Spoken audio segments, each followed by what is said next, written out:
We both confused, but when we got out of it, it was like, okay, the guy next to my friend was like, yo, he was like, you told us to do that. I entered the commands. And he was like, no. He said, I didn't tell you to do that. He said, I didn't tell you to enter it. And he said, I didn't, and I definitely didn't tell you to hit execute. And we're both looking at each other like, that's just what he told us, told us or whatever. And we're looking at other people, and they just looking straight ahead at their screen like, okay, I have nothing to do with that. Because they knew what was coming next. We had no clue what was coming next. It's completely new to us, new school.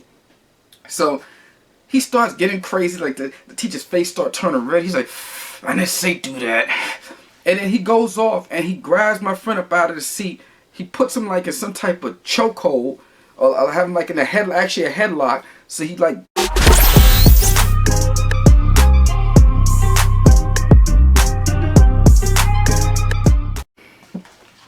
Hey, what's up everybody out there? I want to welcome you back to another episode of LB Tales from the Hood.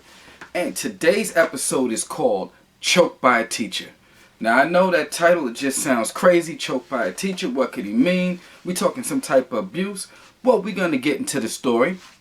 But first, let me take you back to where the story begins. I don't know if you've seen my last episode, but my last episode was basically about the junior high I attended in the 6th grade called IS-59, which was a gladiator school.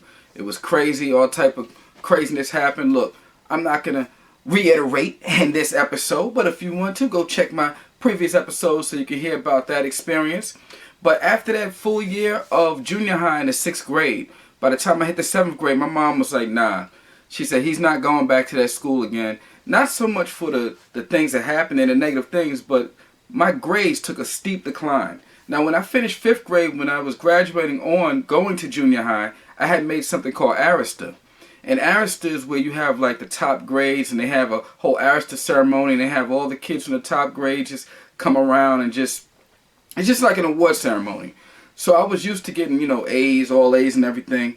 So when I had hit 6th grade and my grades went down, like it was the first time I think that I've failed a class, or I had some failing grades, and my mom was like, nah, but she's like, you're not going back to that school. Basically, I was distracted. I'm not going to lie. I was distracted. Like, once I settled into the school, I got cool with, a lot of my new classmates, reconnected with some of my old friends from the blocks and my old friends from the other school. I mean, it was on and popping, and I was having a good time. I settled in nicely. I was like, all right, I could do this. I was looking forward to finishing out my years at IS-59, then going on to where a lot of my friends went on to this high school called Andrew Jackson, which was basically a bigger gladiator school. But let me get back to the topic, what we're talking about, choked by a teacher. So, okay, at the end of the year, my mom said, no, we're not having this. His grades are going down. He needs a more private setting. He needs to go to private school with smaller classroom size, less distractions. So she found this one school that was affordable for her, and it was a Christian school. So she also talked to a friend of mine around the corner, parents who, he was going through some issues at the school, whatever. So his parents too said, okay, why don't we both send our children to the same school? So she withdrew her child too, my mom's friend, and he went to the same school I went to. So here we come. And I think I'm not sure if it was a first day of school, but I believe it was somewhere around the first week of school when we had transferred to this new school starting in 7th grade. And of course, me and the other guy I came with, who was a friend of mine, we both was totally just new to the school. So a lot of the other kids, they had, came up together between kindergarten, 1st grade, 2nd grade, all the way up to where we was at 7th grade. But, myself and my friend, we were like the two outsiders.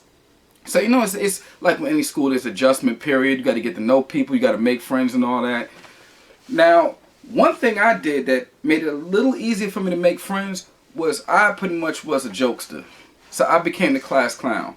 But before I get into that, really, which I'm not going to really dwell too much on that, I'm going to get into the story of Choked by a Teacher. Like I said, I think it happened within the first week of school, if I'm not mistaken. But, alright, here's a scenario.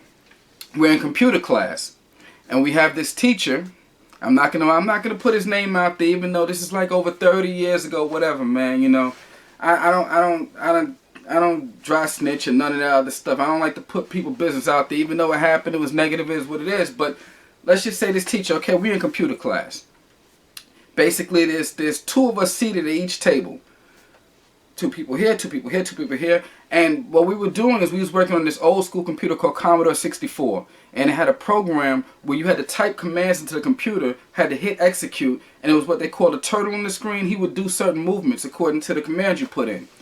So the teacher basically had told us, he said, okay, one student is going to copy the commands down that I give for the turtle to do the actions, and the other one is going to actually follow through. He's going to look at your notes, he's going to type it in, and he's going to put it into the computer and hit execute when I say execute. All right. So when he sat us down at the computer, I was the one that was recording everything that he said, that he told us the commands to put in.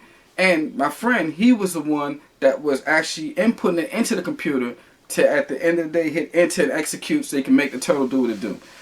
So the teacher gave us instructions. He said, this, that, and the other.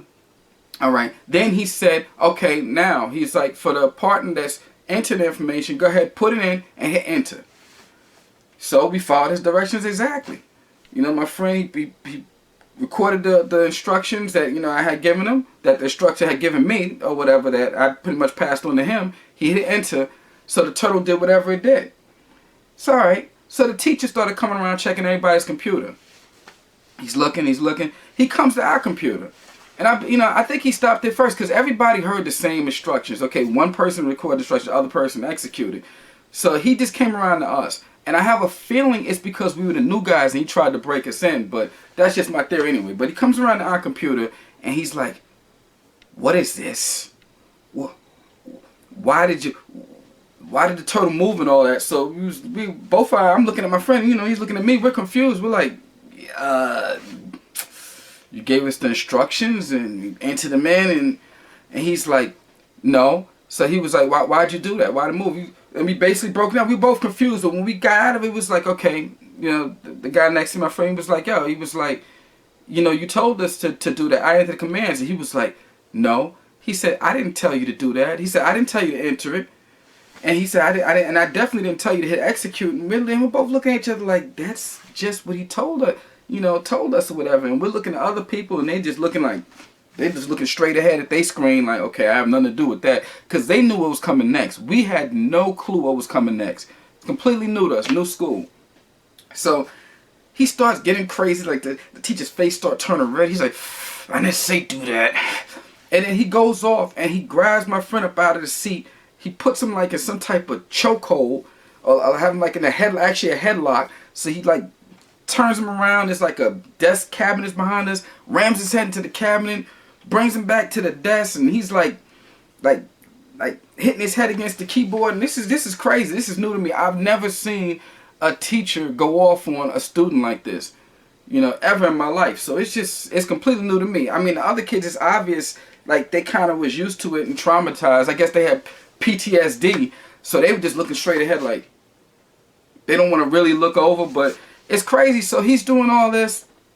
So I'm looking, and then after a few minutes, he's looking over at me. You know, after choking him, however long it lasts, it seemed, you know, when stuff is going down, it can seem like minutes, it can seem like hours. It could actually only be probably seconds, matter of seconds. But when he was done with him, he looking over me and said, so what were you doing?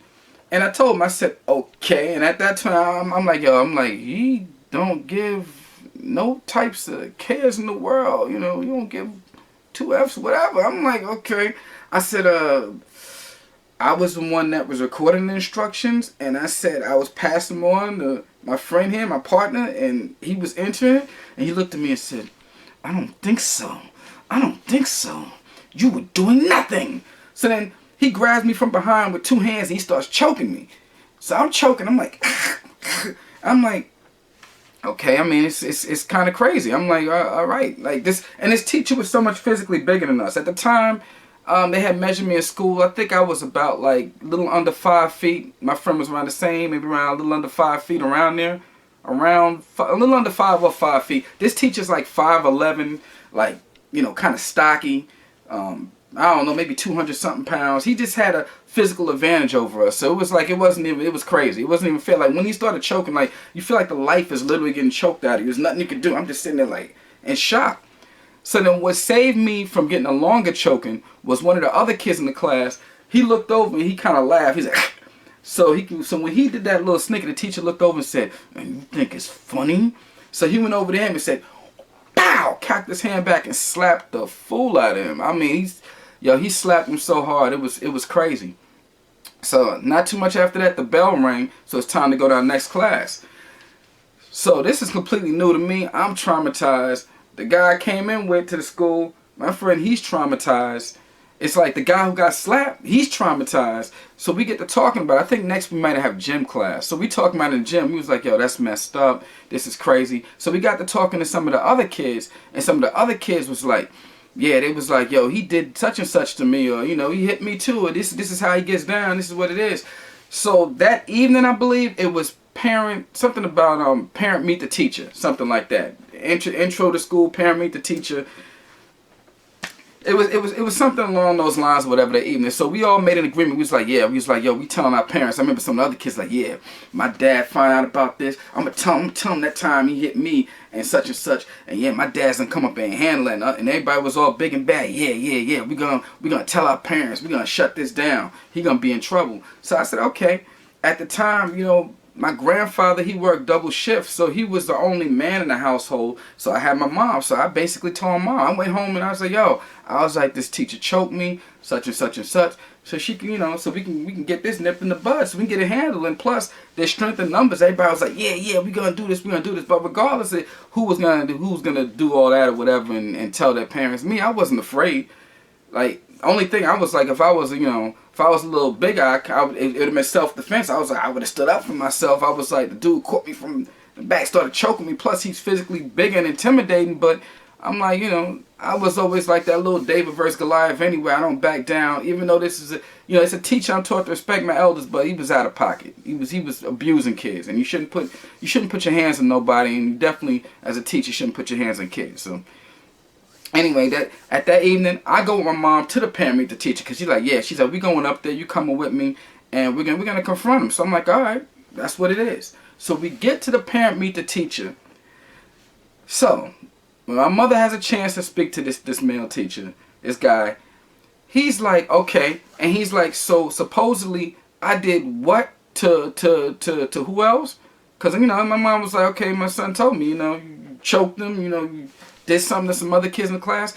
He pointed out all the rest of the parents, because the other kids wasn't there or whatever. All the ones like, yeah, we're gonna tell our parents. They weren't there, but their parents were. He was like, there's their parents right there. He was like, we had a good meeting. He's waving and smiling, happy, you know, giving high fives and all that. And, you know, he's like, so if I did all this, he was like, why did their parents not say anything? He's like, if I actually hit kids, he was like, why is it I've been teaching for X amount of years and nobody ever complained about it? So, okay, so that made me look like the odd man out, like the troublemaker. Like I just came to the new school just making stuff up. That's the appearance I guess he was trying to give. So here's the thing. He's telling my mom, okay, he said, if I choked him, he's like, how did I choke him? So he starts demonstrating. He's like, did I choke you from the front like this? And he puts one hand on my neck or whatever, and he's playing on, did I choke you like this with two hands? So he's demonstrating, but then I realized what he did. I said, okay. I realized after the fact that he was getting his last little bit of chokes out, because he said, oh, damn, he said, we got one here who's not afraid. He's going to go and he gonna drop a dime on me. He's like, I might mess around and something really get some type of repercussions. So he said, let me get my chokes out. Because, you know, after that, I believe he added me to the do not choke list. But, you know, I kind of figured it out a little bit later. I'm going to get into that. But getting back to the story, he's demonstrating. And I'm standing there. He's like, and I'm trying to play it all too. I'm like, yo, I'm going to be strong. I'm like, I'm going to show him it ain't getting to me. I'm going to be tough. So he's doing it. He's not acting like to my mother like he's just basically putting his hands around my neck to demonstrate how did he choke me.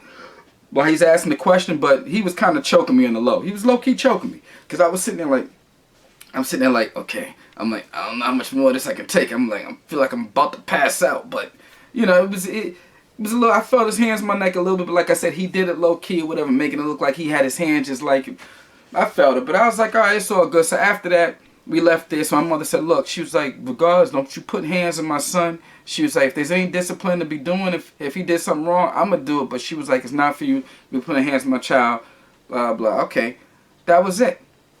The end of it. So after that, nothing pretty much happened. I didn't get hands on me for a minute. Actually, it never happened again. But the funny thing is, I thought it was going to happen. So here's an incident that happened later on. We would have something called chapel on Wednesday. and they would rotate the different people who would be the people who would carry the collection plate. They have us kids carrying the collection plate to collect money during the chapel service.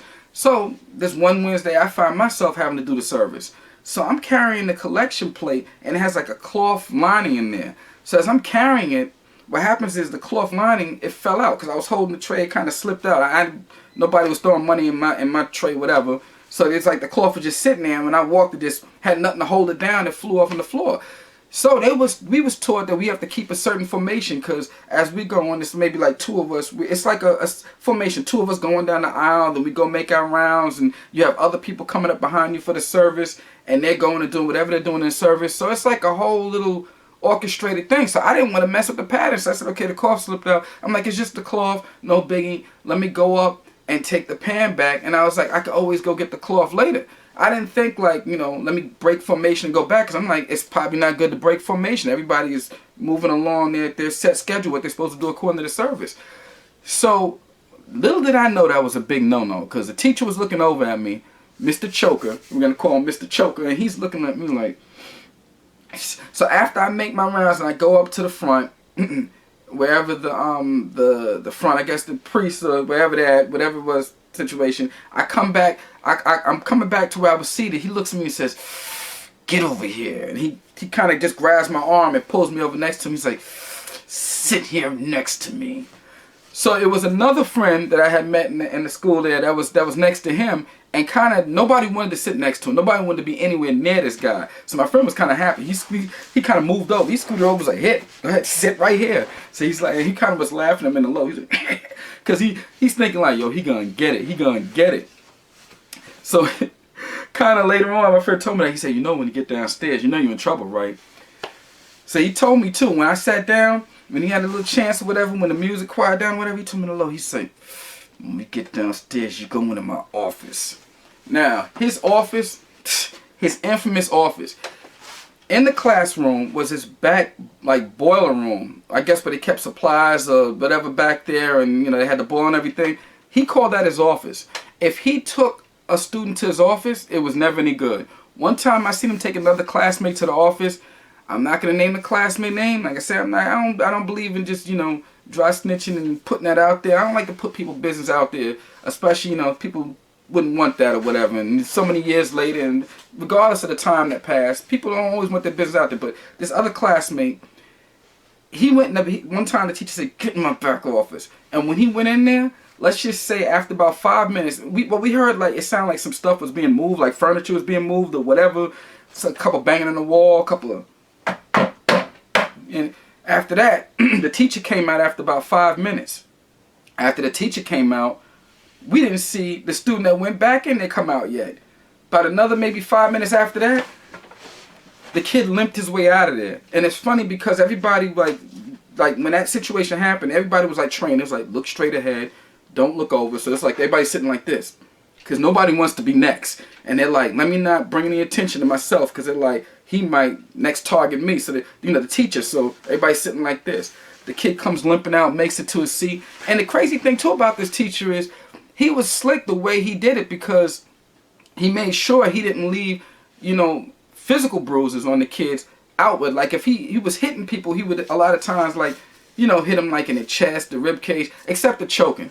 But the choking, by the time I got home and the other kids, we didn't have the red marks or anything on our neck or nothing like that. And when he slapped the kid, it was like red a little bit for a bit, but it went down by the time he got home. So it's not like he was really bruising kids up. He would hit them. He would hit the kids like in places where you probably have to get undressed to see. So I guess the kids, when they went home, if they were badly bruised, they probably just didn't change in front of their parents or whatever. But it was crazy. He would hook him up, but the kid came out, holding his side, holding his rib cage. So he threatened me to go in his office. So when we get downstairs, when we're headed back downstairs to the classroom, all the other kids like, ooh, they was like, you about to get it. They was like, you going to the teacher's office. They was like, yo, it's a wrap. They was like, yo. They was like, good luck. They was like, well, it was nice knowing you. They was like, you funny, They was like, somebody else gonna have to pick up on the jokes. So they, they kind of joking me. I'm sitting there. I'm not gonna lie. I was nervous. I was shook. I'm going downstairs like, I'm about to go into the infamous office. So when we get downstairs, the teacher's like, there's there was a situation today in chapel that embarrassed us. You know, I was very embarrassed out there. And he's like, I'm going to address it. And it's like, he looked at me, and it's like, when he looked at me, I'm like, here we go. I'm like, all right. You know, I started thinking, I said, man, I wish I had more time to prepare. I was like, I would have ran around and grabbed some of them textbooks. I would have went straight prison style. Took the textbook, put them on me. I would have tried to find some tape somewhere in the drawer real quick, some duct tape, taped it around. I would have had all the books taped around me. I would be like, there's my cushion right there. So when he hooked me up, maybe I heard his hand on the book or something. I said, I ain't got no type of armor or nothing. I said, I'm going to have to go in this office. I done survived some beatdowns. I was like, so in the end of the day, I know I'm going to be all right. But I was like, this about to hurt. But it's like when he looked at me, it's almost like he remembered. He was like, he looked and said, oh nah, he's a teller. He gonna mess around and tell his mom or something. I'm going to get busted. He was like, I want to choke him. I want to take him in the office, but I can't. Like I said, that's when I realized at that moment, I said, oh, I'm added to the do not choke list. Because at the end of the day, nothing happened that day. You know, did all that. He huffed and puffed a little bit. He went on with the lesson, whatever he had to teach us, and we went home. And I was like, okay. And, you know, he never, ever put hands on me ever again. And I believe it's due to the fact, you know, that I told my mom and I was willing to stand up. And he said, okay, I can't mess with him because he's like, you know, I'll mess around and get in some trouble.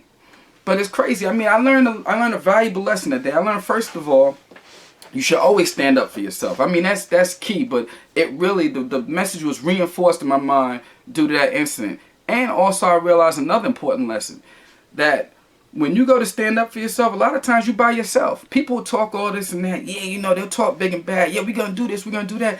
But a lot of times it's just you, yourself, and you. Or me, myself, and I. That's it. So be prepared that if you're standing up for justice or what's right or whatever the case, a lot of times you're going to be by yourself. But you know what? I've come to be very comfortable in that space.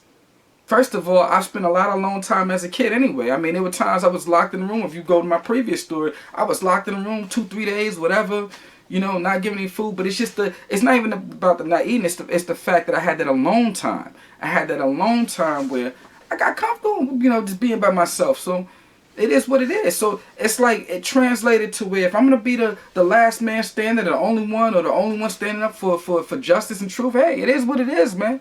I've learned to be like, yo, I don't need nobody by my side. I got this. But it's crazy. So I learned those valuable lessons. Hopefully somebody can learn from this. And another thing, too, that I take away from those times and those years, during the 7th and 8th grade, like I mentioned earlier, I was a class clown. And, you know, I became that because it wasn't just to reinvent myself at a new school. It wasn't even about that. It was about the fact that I experienced so much pain in my life that, you know, I didn't want anybody else to feel that pain. So if I could make somebody else smile and brighten their day, you know, I figured why not make people laugh, man? Laughter makes the world go round. It brings it lightens up a lot of situations. It make a lot of tense situations better. But here's another thing. Any kids out here watching this, you should not do it during class time. It's disruptive to the class. I'm just gonna be honest, man. I could have waited to recess time, but you know, it's like anywhere I can get a joke in, it was my playground. But another thing that I realized over the years, I don't really have too much regrets. I never did people foul like that. You know, kept my nose clean for the most part, man. So I don't have regrets like that. But one thing I will have to say is, you know, during that time, you know, I joked some people that, you know, I wish I didn't. And it's like I was an equal opportunity joker. I didn't just, you know, I didn't try to bully anybody. I didn't really try to select people out, like, I'm just going to get you. It wasn't even like that. If somebody new came to the school or came to our class, I should say to our class actually, yeah, I got on them. They were new. So I got on them. But I was an equal opportunity joker. I joked, you know, equally, you know, every person. But, you know, one regret I did have, this young lady came from Nigeria. Her name was Shalabami. And I put her name out there because, you know, it's nothing bad involved with her. I just want to apologize because I don't know, you know, if she may see this video. Maybe she will, maybe she won't. Hope I get big enough where she can see it, just for the fact that, you know, I wanted to apologize because, you know, she was a young Nigerian princess. I'm sure now she's a queen. And, you know, it was never anything personal. Like I said, I'm an equal opportunity joker. She just happened to be new to the school. Just like when there was new teachers that came in our class, I got on teachers too. Not that teacher that choked people. In the class, I was like this.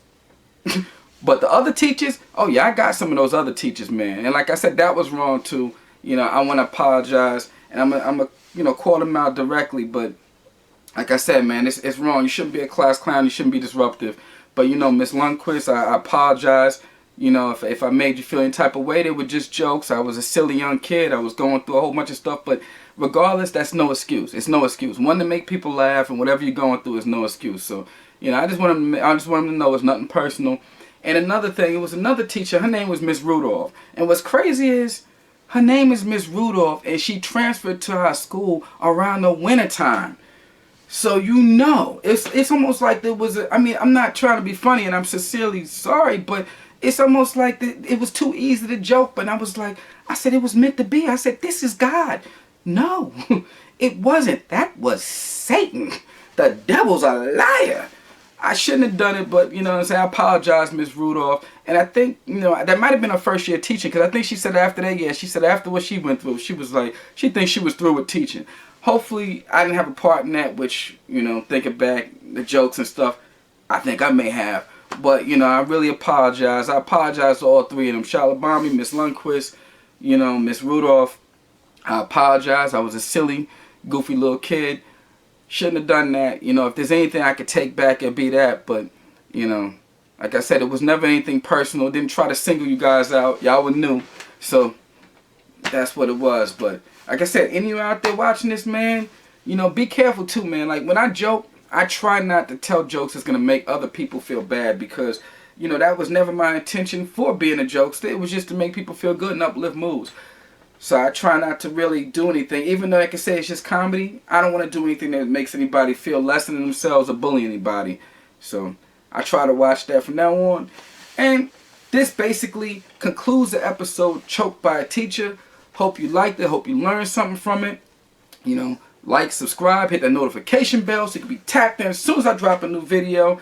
And I'm back. It's been a while. Gonna get them out a little quicker than this one.